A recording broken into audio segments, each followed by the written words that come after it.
I had touched on basically, I talked about sort of chewing your way, beaver chewing your way around, firewood, so you could get it in something that's more of a manageable size.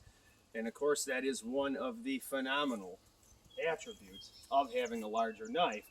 And as I said, this one won't do it as good as the other ones, but this is how I would do this, okay? And you can go out like this. You can do this method here.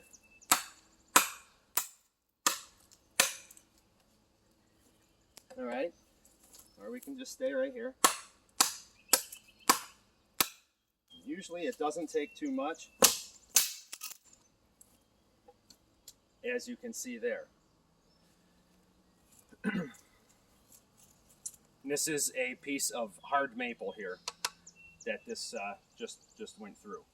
So I'm going to take this down one more time here. Maybe you probably can't see it, but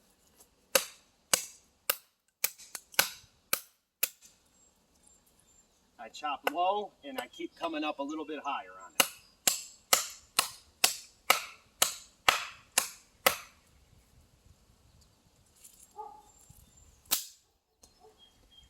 In general, I don't really like doing a lot of chopping with a knife. Something like that can make these pieces far more manageable. Dragging them back to camp, getting them into camp, or having a fire, under a, inside a shelter, under a tarp configuration, where maybe you want to get some firewood in for the night, or it's going to rain soon, or it is already raining, and you want to be able to process, your kindling and stuff underneath the tarp or whatever enclosure that you're in. Large knives are great. Of course, there's numerous videos of this knife batoning about anything you can think of, and being put into applications that it probably shouldn't be, but still coming out on top. The handle of this knife is skeletonized, so it's not a solid piece like maybe your Rat 7 would be, or something like that by Ontario. Excuse me, this is skeletonized, so one thing that it does do nicely is it gives us a different weight. Okay, we don't have as much weight in the handle because of that, so that helps put the weight obviously more towards the blade here, and because of that, we get a lot more momentum while we're chopping. You see we have a real nice clip point there.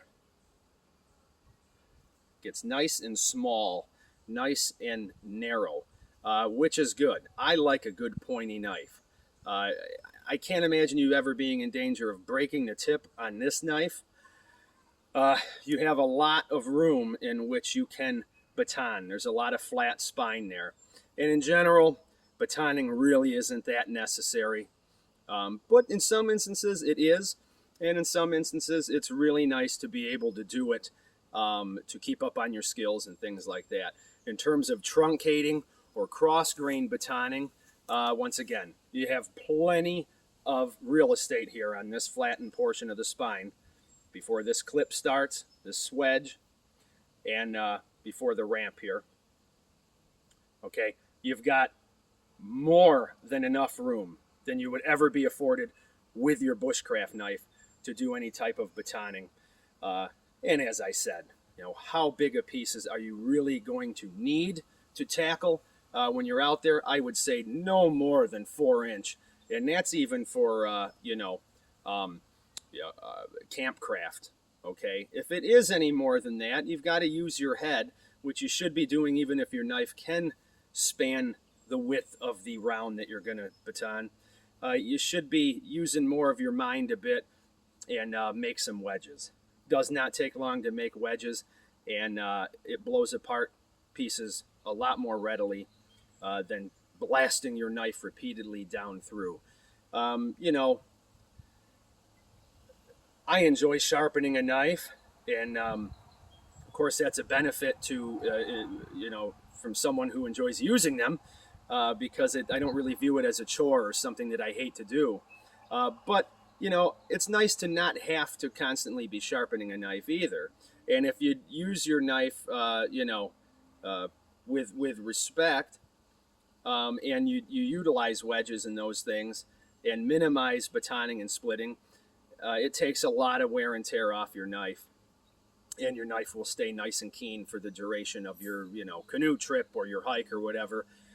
Having said that, I always carry sharpening media in my pack, and some of my knife sheaths have the ability to have some sort of honing device or sharpening stone on them, which I really like a lot, and I wish more makers would do that. So stay tuned. We do have more on this knife.